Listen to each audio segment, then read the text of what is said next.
বন্ধুরা 20শে জুলাই ছেলের জন্মদিন আমার। তো আজকে রাতের মেনু হচ্ছে ফ্রাইড রাইস করব। এখনো ফ্রাইড রাইসটা ভাজা হয়নি, জাস্ট চালটা সেদ্ধ করে তোলা হয়েছে।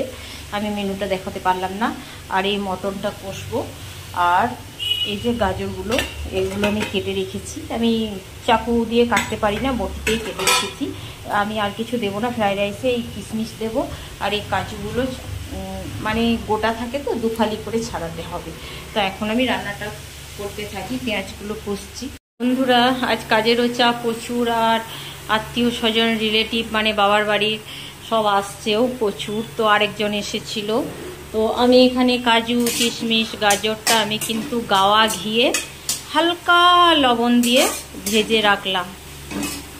তো বন্ধুরা ফাইনালি আমার কিন্তু ফ্রাইড রাইস রেডি। এটা আমি এখন ঢাকা দিয়ে রাখবো। আর মটনটাও আমার হয়ে গেছে, কিন্তু প্রেশারটা না দমে আছে তো, ঠান্ডা না হলে খোলা যাচ্ছে না। তো আমি কালারটা দেখাতে পাচ্ছি না, একটু ঠান্ডা হোক।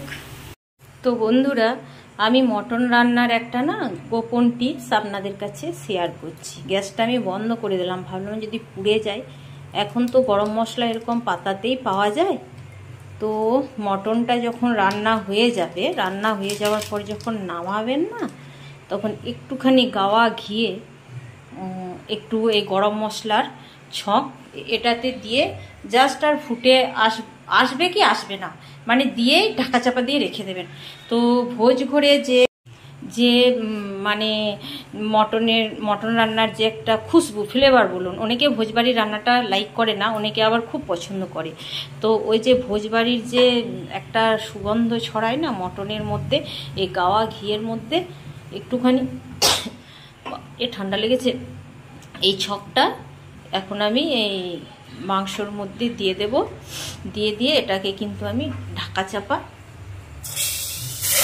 রেখে দেবো। এটা ফুটবে কি ফুটবে না, আর একটু গোলকি গুঁড়ো দিয়েছি, এই আমি ঢাকা চাপা রেখে দেবো।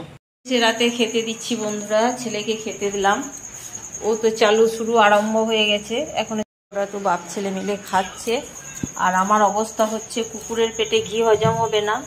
আমি দেখুন অল্প দিনের ভাত রেখে দিয়েছি, ফ্রিজে রেখে দিয়েছি বন্ধুরা। এত ঠান্ডা হয়ে গেছে ভাতটা, আমি এখন একটু জলে ভিজিয়ে রাখছি যাতে নর্মাল টেম্পারেচারে আছে। আর ওদেরকে দিয়ে দিলাম। সমস্ত ফ্রাইড রাইসটা আমি খেতে পারি না, এবার এইটুকুনি যদি থেকে যাবে, এটাও আমি খাবো না। আমি ভাত খাবো, আমি প্লেন ভাত খাবো। মুগের ডাল আছে, আমি ডালও খাই না। একটুখানি মটন নেবো, মটনও আমি বেশি খেতে পারি না। হচ্ছে আমার থালি, এই দেখুন কুকুরের পেটে ভাত হজম হবে না, সাদা ভাত ফ্রাইড রাইস আমি পারবো না। আরেকটুও রয়েছে, কিন্তু রয়ে গেল, ওটা কাল ছেলে খায় তো খাবে। একটুখানি নিয়েছি, জাস্ট টেস্ট করব। আর এই যে মটন আমি নিয়েছি, দেখে একটা নানলি পিস নিলাম। মাংসটা রেখে দিলে ছেলে আমার শুরু করে নানলি পিসের ভিতরটা টেনে খেয়ে